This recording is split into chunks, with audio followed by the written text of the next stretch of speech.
and welcome to the Narrowing Path, Walking the Spiritual Walk. My name is Steve Van Eiderstein. Thank you all for joining me today for April 24th reading of James Allen's Daily Meditations. I'm really looking forward to this one. This one also has a slight variation to the typical layout we've seen or I've been reading. It's similar to yesterday's, where it has a disciple and a master narrating. So it's pretty interesting. Actually, yesterday's was great. Really enjoyed it. And looking forward to seeing what today says. So this will be fresh to you and fresh to me, meaning this will be my first time actually reading it fully on the podcast. So you'll get my genuine response, reactions, observations, and what I relate to about the reading. So here we go. This is for April 24th from James Allen, Daily Meditations. Great is the conquest which thou hast entered upon, even the mighty conquest of thyself. Be faithful, and thou shalt overcome. Disciple says, Lead me, O Master, for my darkness is very great. Will the darkness lift, O Master? Will trial end in victory? And will there be an end to my many sorrows?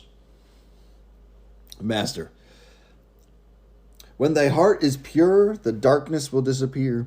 When thy mind is freed from passion, thou wilt reach the end of the trial.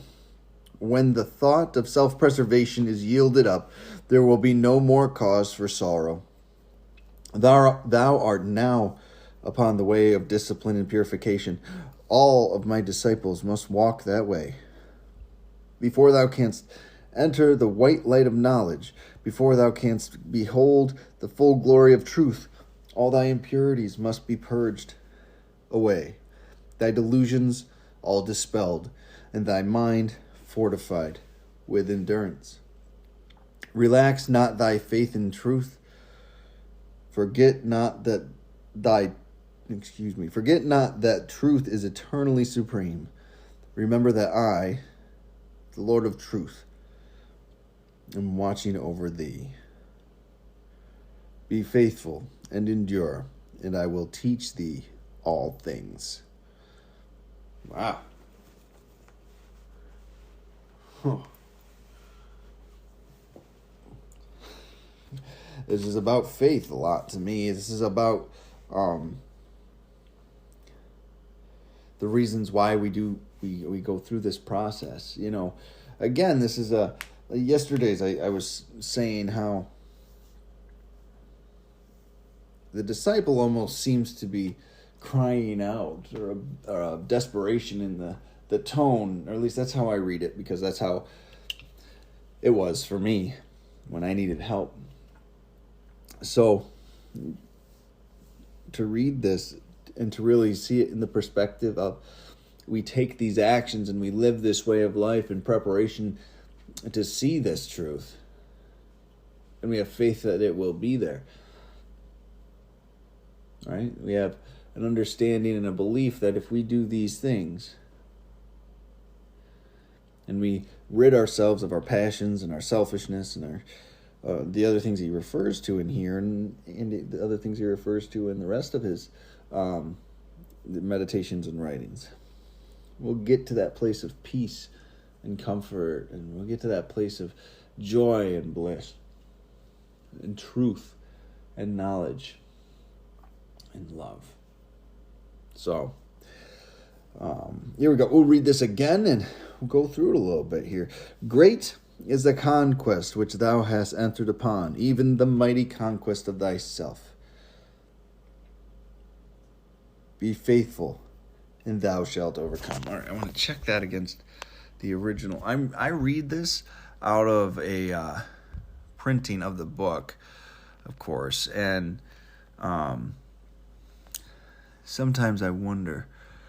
I have an online copy of the original, so sometimes I verify it against it just to make sure. And because even the mighty conquest of thyself, sometimes that sounded a little weird wording, but nope, that is how the original stated as well.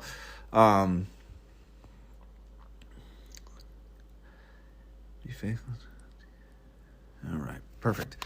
Anyway, so yeah, it was that opening line right there. Great is the conquest which thou hast entered upon, even the mighty conquest of thyself. Be faithful, and thou shalt overcome. Yeah, right there. That's what this one's about, being faithful and continuing to take the actions, continuing to embark on that journey, that conquest that the spiritual life introduces us to. That purification of our heart, our mind, and our actions. To be motivated by love and to only hold good and righteous thoughts and to do good deeds. That's the conquest we're talking about here, that purification process. Not because it is a journey. It isn't a one belief shifts and everything falls into place. This is a constant uncovering of the selfishness and self-centeredness that we can have. So, great is that conquest. And be faithful, and thou shalt overcome. Just continue to do that work, and you will see the other side. So, this goes into the main body of the reading, which opens again with the disciple saying, "Lead me, O Master, for my darkness is very great. Will the darkness lift, O Master? Will trial end in victory? And will there be an end to my many sorrows?" Disciple asking for guidance again, asking for confirmation that his journey is the right one to take, right? Now, after reading this through the first time, it makes me sit here and wonder, is Master supposed to be a deity? Is Master supposed to be just truth? Or that goodness and the love? Or what is... Because he calls himself the Lord of Truth, Master does. So it's almost a personification of truth and goodness. And this person's crying out to the universe, is crying out to that power to say, "Lead me, O Master, for my darkness is very great." We seem like it's hopeless. That's a desperate plea to be pulled out of that darkness. Will the darkness lift, O Master? Because we don't see the end. Like, when I started doing this, I literally had only faith and belief from others that have walked the path that they thought it would work for me. It was purely faith. Blind faith that this could work. And so that request, that question, that will the darkness lift, O Master? Will trial end in victory? And will there be an end to my many sorrows? When does the pain end? When does the darkness end? When do I feel joy again and happiness again? Right? Because sometimes it gets arduous. The path is long. And out of the darkness of that woods or that hole or that, however you want to characterize it, there's a lot. It's a journey. It's a long walk sometimes. But it's a walk you must make. It's a walk you must make with the faith that it will get better. The faith that you are walking the right way. Then the Master replies, "When thy heart is pure, the darkness will disappear." When you've purified your heart, when you're doing things out of love and not fear, because darkness is only brought on through a perceived lacking, right? So, when thy heart is pure, the darkness will disappear. When thy mind is freed from passion, thou wilt reach the end of the trial. Right? So when your mind's thinking good thoughts, right thinking, not self-serving, not looking for distraction, not looking for the pleasure or just to feel good. Like when our mind is seeking the right things, we will reach the end of the trial. When we're no longer just living a life to serve ourselves, we're living a life to serve goodness, God, truth, love, and others. However you want to categorize that.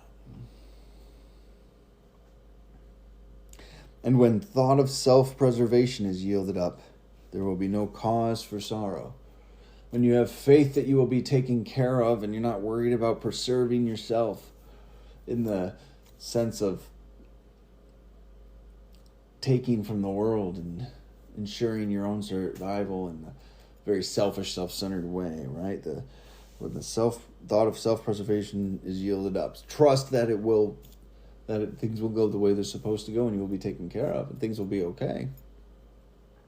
There will be no more cause for sorrow. No more cause for sorrow. What a beautiful thing that is.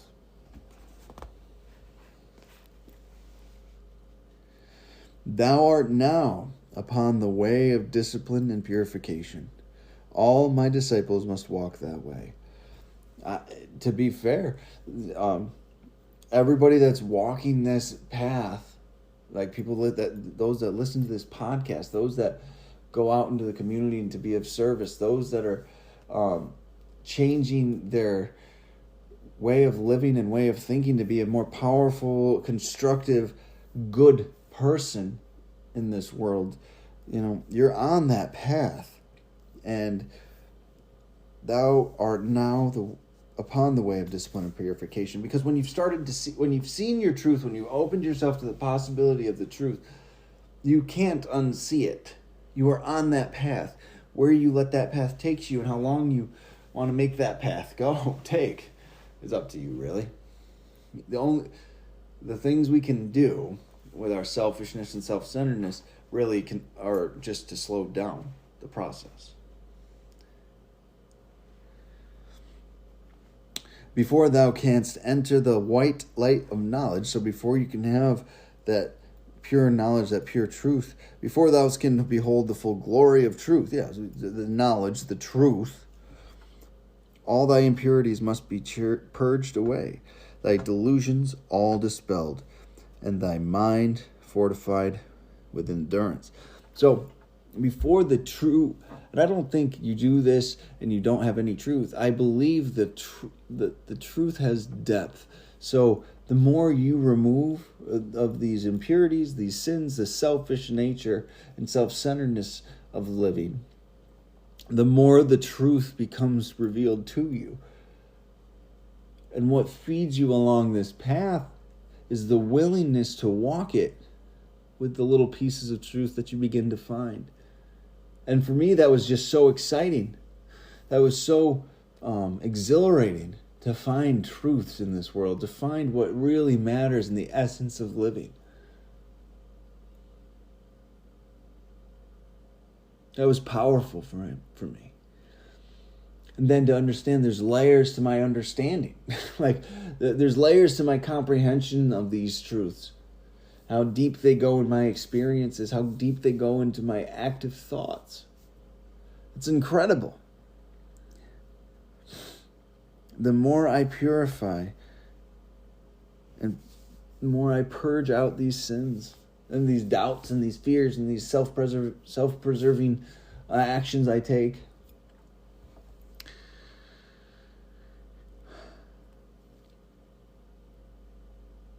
the more truth I see and knowledge I know. I like these three things, though. All thy impurities must be purged away, thy delusions dispelled, and thy mind fortified with endurance. So the fears must be taken away. You must live in reality, not these grandiose delusions we live under.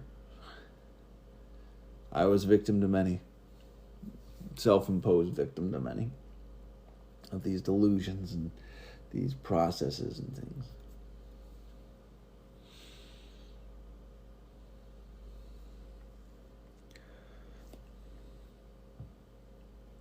And the mind fortified with endurance.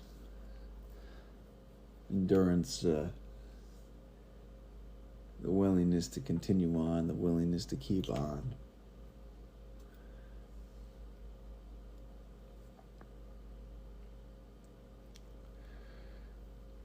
Relax not thy faith in truth. Hold on to that. Hold on to that belief in truth, the full understanding that there's more to know and that the clarity will continue to come. Forget not that truth is eternally supreme. Remember that I, the Lord of truth, am watching over thee. Remember this. Truth is eternally supreme. Truth does not change, ever. And it is constantly in our lives, waiting for us to find it. And he ends it with, be faithful and endure, and I will teach thee all things. Be faithful and endure.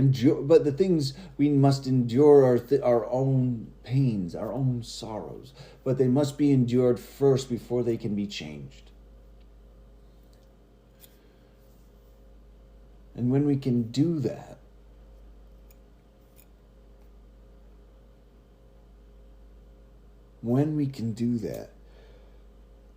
and have the faith and walk through these painful times of uncertainty, of loss, of grief, of sorrow, of anger, depression, all things will be revealed. I've learned so many lessons by having the faith to walk through things with a sober mind, fully present in these moments, fully present in reality, in every emotion, in every thought, in every fear that I have to give up.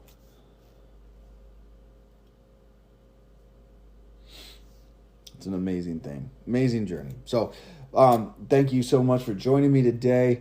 Great reading. I loved these last two of like the disciple mastered conversations. There's just so much you can get from them. So really enjoyed it. Thank y'all for joining me in this journey, and I look forward to tomorrow. So you can jump on back here, and well, I think it's another, if I glance real quick, it's another format like today's. So hopefully you're liking these too. So until next time, thanks.